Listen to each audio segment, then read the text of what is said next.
हर हर महादेव। नमस्कार आप सभी को। मैं हार्दिक आप सभी का स्वागत करता हूँ हमारे इस YouTube चैनल पर जिसका नाम है धर्मोरक्षणा। अनंत काल से सनातन धर्म अपने इतिहास और उसकी विशेषताओं के लिए जग प्रसिद्ध है।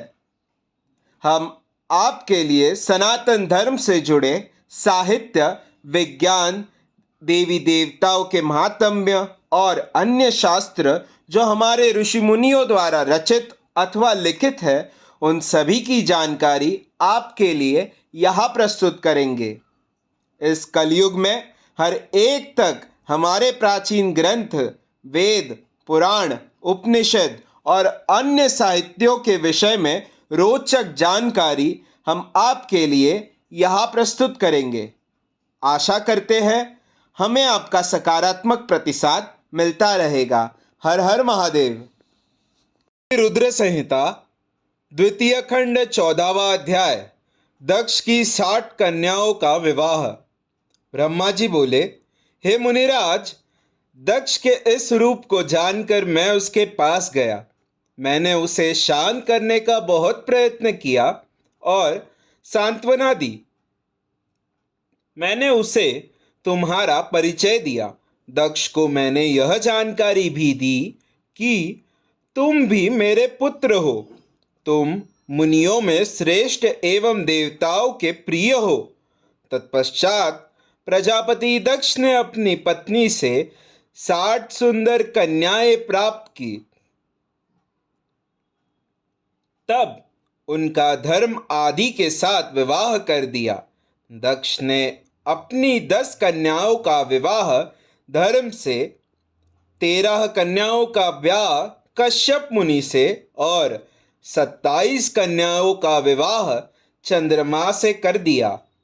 दो दो भूतागिरिस और कृशास्व को और शेष 4 कन्याओं का विवाह तार्क्ष्य के साथ कर दिया। इन सब की संतानों से तीनों लोक भर गए।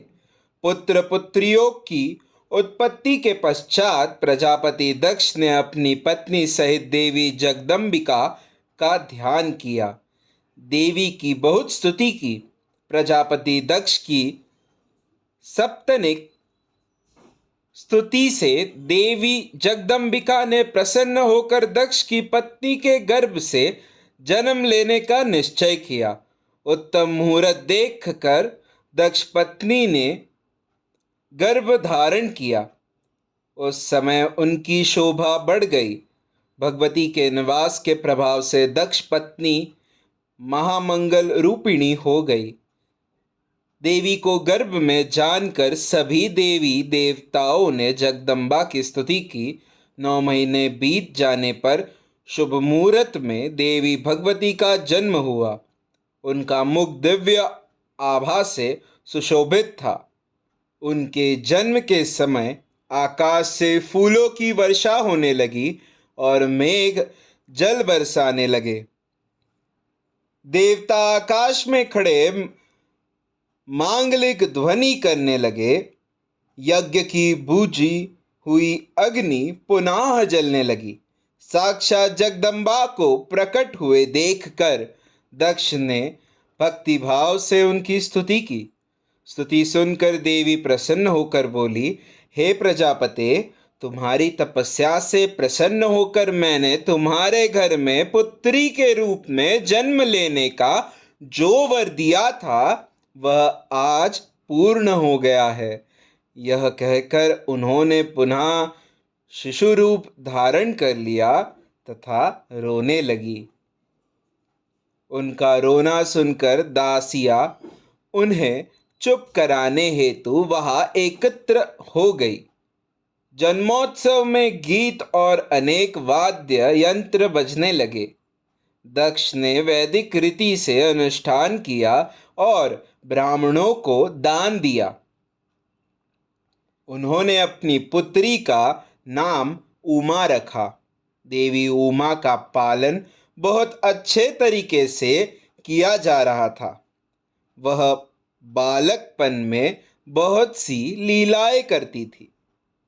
देवी उमा इस प्रकार बढ़ने लगी जैसे शुक्ल पक्ष में चंद्रमा की कला बढ़ती है। जब भी वे अपनी सखियों के साथ बैठती, वे भगवान शिव की मूर्ति को ही चित्रित करती थी। वे सदा प्रभु शिव के भजन गाती थी, उन्हीं का स्मरण करती और भगवान शिव की भक्ति में ही लीन रहती। अध्याय 14वां समाप्त। हमारे कार्य की सराहना करते हुए हमारे इस YouTube चैनल को सब्सक्राइब करें, शेयर करें और लाइक करें। हमारे कार्य मानव जाति के हित हेतु अधिकांश मानव जाति तक पहुंचाने के लिए हमारी सहायता करें। भविष्य में हमारे सनातन धर्म के विषय में जानकारी प्राप्त करने हेतु हमारे साथ यहाँ बने रहिए हमारे इस YouTube चैनल पर, जिसका नाम है धर्मो रक्षणा। धर्मो रक्षति रक्षितः।